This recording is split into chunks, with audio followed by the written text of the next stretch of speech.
huli na para dyan. Walang mangyayari sa usapan. Naumpisahan natin ang laban. Kailangan tapusin natin. Manalo man tayo matalo. Walang masama sa peace talk. Hindi ito karuwagan. At hindi ito pagsuko. Tiyakin lamang natin na hindi natin isusuko ang ating armas at prinsipyo. Oras na pumasok tayo sa bitang gila. Para na rin tayong sumukot ng pakamatay. Ang gusto kong malaman, ang pasya na nakararami.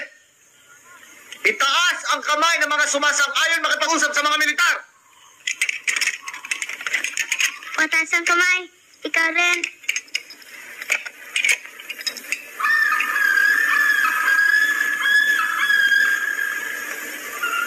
Hindi ako sang-ayon sa inisip nyo.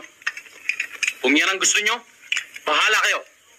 Pero ako, kakalas ako sa pangkat nito. Pag-isipan mo mabuti yung gagawin mo, Diego.